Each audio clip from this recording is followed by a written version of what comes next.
So hi developers, I am Stone. If you are following my last video, I have shown you how to install Scala. In this video, I will show you how you can install Spark. So we are installing Scala and Spark because soon we are going to develop big data application, and soon we'll be developing big data application and big data transformation also. So let's open the Google Chrome. Okay, so you can initially make a search like download Spark, so it will navigate you to the official website of the spark.apache.org. Okay, if you so currently there is two active version, there is so currently there is two active version here. You can see that is 3.1.2, 3.0.3. So just whatever version you want, you can select this. Just make it like just select this thing only, pre-built for Apache Hadoop 2.7, and download this 3.12 Bean Hadoop 3.2.tgz. Okay, but since all of my projects are on 2.6.0, I will be downloading Spark 2.6.0. Okay, so if you want to download a previous version, just go to the bottom. Here you can see Spark Relive Archives. Okay, just search your version, whatever version you have. See, I have I want 2.4.2.6.0, but if you see here, yeah, Spark 2.4.5 Bean Hadoop 2.6.tgz. So this one specifically I want to download, so let's download it.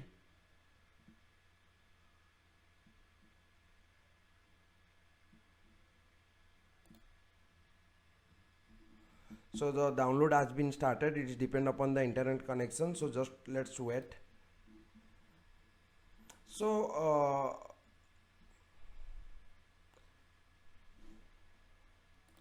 when this application is getting downloaded, I will tell you, you require another file also. So that is WinUtils. So that is related to Hadoop. Okay, I will tell you what is the use of WinUtils.exe in Spark. That I will say. Just go to again, open Google. Just you search GitHub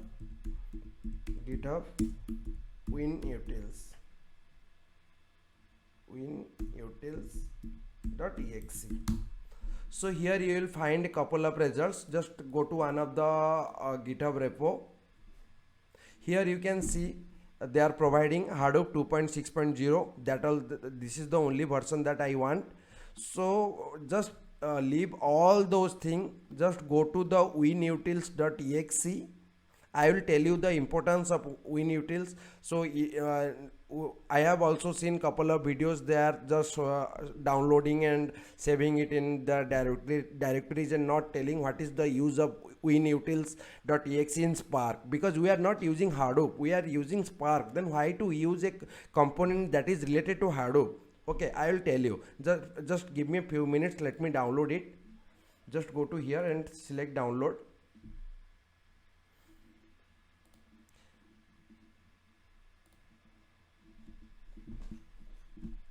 So basically, what is the use of WinUtils.exe in Hadoop? It is an Hadoop component. Why we are using in Spark? See, HDFS means Hadoop file system. HDFS needs data nodes process to run. Okay, and this is why it's only works on server. HDFS works only on server because it is an Hadoop file system. But Spark can run locally. Okay, we can run locally in our local machine also. Then why we are using this WinUtils.exe? Okay, you cannot run Hadoop in Windows, but you can run on Spark. But we cannot run Hadoop on Windows, but we can run Spark, which is built on the top of Hadoop. Okay, so what is the use of WinUtils.exe? I will show you. So since Spark uses Hadoop, which calls Unix commands such as chmod to create files and directories, so this might be a reason. So another major reason is you cannot read and write files without this WinUtils.exe. Okay, while doing Spark transformation, as the HDFS stands for Hadoop file system, so we need this WinUtils.exe to download and to upload our our transformed big data transformed file and the input file to download. Okay, so this is the main reason why we use winutils.exe. In the meantime also all those program has been also been downloaded. So let's go to the folder. So in folder I will just copy it from here, cut, I will make it paste here. Then I will go to my C drive. I will make a new folder here, Spark and Hadoop. Okay, so inside this just create another two folder, Spark and Hadoop. Okay, so whatever files that you have downloaded this spark.tgz, just okay, we have got it to e folder, just extract it here. Then also you will find inside this another tar file, that also we need to extract. Okay, it's not there, sorry, it's my bad. Generally it is there. Generally after also extracting we get it a tar file, then after extracting the tar file we get all those things. So generally, so directly copy all those things from Control C here and go to your Spark and Hadoop that you have created in C drive. As you know, I always prefer C drive for installation and my coding related things to make it there only in C drive. Just open the Spark and paste it here. Okay, it will take couple of minutes, sorry, seconds. Okay, now we will find our winutils. Here is our winutils. Here we will make a cut. Then we will navigate to the Spark folder, not Spark folder. We will go back and we will move into Hadoop folder. Here we have to create another folder, bin. Inside bin just paste this winutils.exe. Okay, now we have downloaded and we have copied the Spark to our local system in C drive, and Hadoop winutils also there is in C drive. Since we have copied and pasted the Spark and Hadoop related files on our C drive, so let's set the environment variables now. We will go to just search for environment variables.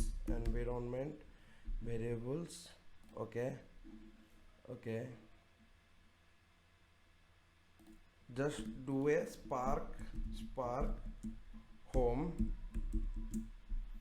Just go to the location C drive, Spark and Hadoop. Spark, just copy this location, use it here. Okay, we will do the same for Hadoop also. Hadoop underscore home, just navigate to Hadoop folder and copy this and use it here. Okay, we have successfully added Spark Hope and Hadoop home. Now we will set the path variable. Okay, just set on new percentile spark underscore home, the name that you have given previously. Okay, that name only you have to use. Then percentile, just use this slash. Okay, not the forward slash, backslash only. Okay, backslash bin, because everything is in bin folder. Okay, just click enter. Now click another new thing. We will do the same for Spark, Hadoop underscore home percentile slash bin. Okay, now click on OK.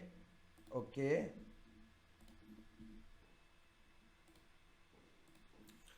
so since we have installed Scala and we have copied all the folders of Spark in the C folder, so let's open IntelliJ. I don't like to work on Spark shell in the command prompt, so let's open IntelliJ. Already I have created a demo project for IntelliJ, and if you don't and if you want to create one project, just use file, new project. Sorry, before everything, just you have to do one thing. You have to search for file, give me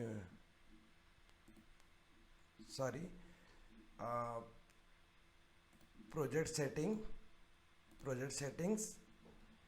Here you need to find for the plugins, type SBT. Okay,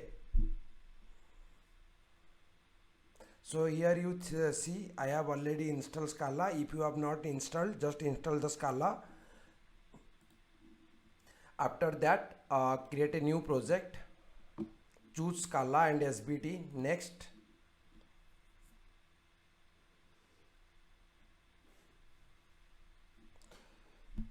give it a some name. So my next video will be on group by, so I think let's create the project for the group by.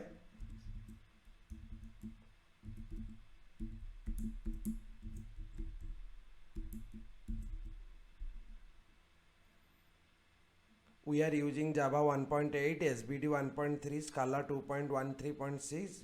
Just click finish. Okay, so it will ask for this window or new window. We will click new window. Only for yours knowing sake only, just I have created this project for now. Just focus on this project. Okay, so I have a object. So similarly, object is something similar to singleton class in Java. So whenever I will create, if I create this class object 10 times also, it will return the same instance. Okay, so it is just like the singleton class like Java. And I am extending an app. So this app, if you see, this app is on Scala, nothing else. If I remove this also, I can run this program.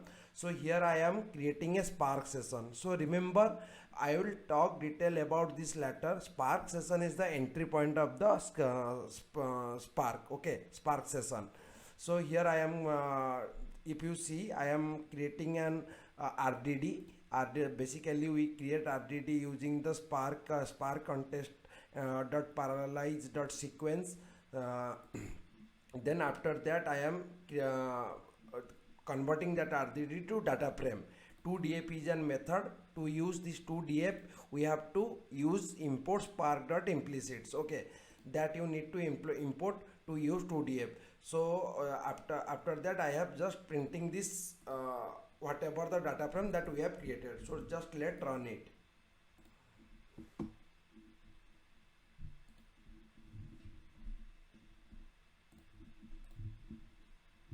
Now also, now you can see, for me it has created the project very fast, but for you initial time it will take 30 minutes, 20 minutes, 30 up to 1 hour. It depends upon your system. Okay, you can see it's already has created Spark group by and a main and a Scala.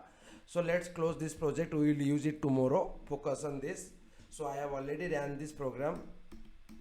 Okay, it's running. So whatever information that you are seeing in the console, this is because I am doing an logger.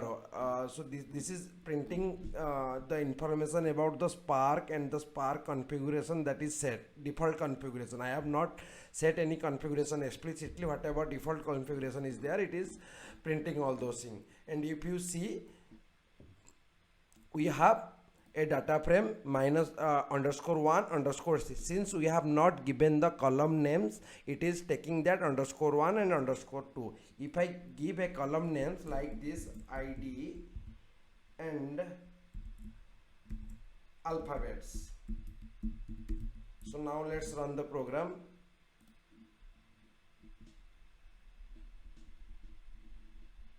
A very detailed video will be coming in tomorrow.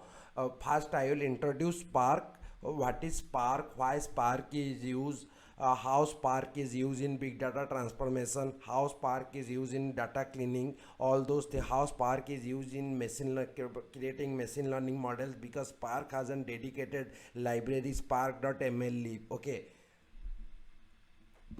so I will show you in some changes also.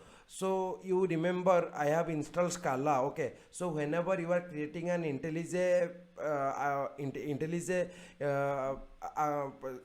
project of Scala and Spark and Scala, basically it creates a .sbt. It is just like your .mbn .m2 folder. So whenever you must have if you relate it to Java, we have Maven. Okay, we have Maven configuration. In Maven we have .m2 folder where all of the jars, all of the dependency that we add in the pom.xml, it gets downloaded to .m2 folder. Similarly we have we have uh, .spt, build.spt in Scala. Okay, it is just like pom.xml in Maven. Okay, here we have build.spt. See I have used Spark core and the Spark SQL. All are, these are 2.4.5. So if you go to this mbn repository, if you search for Spark core,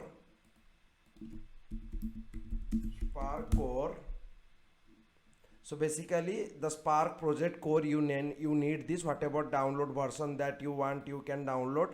Just go to this SBT and download. Similarly you do for Spark SQL. Okay, so these are the two dependencies that I have added, and I have ran the program with some different names. As you can see, I have given name, ID and alphabets. Okay, so this is all about today's program. So this will be a very short video. I will introduce what are all those things in my next video while I am introducing Spark to you people. So this is just an installation video only, but I have covered some more concept except installation. Okay, so this is all about today's video. Thank you guys. I hope you guys like this video, and like, subscribe and comment, and you share with your friends also. It will be very helpful for me. Thank you.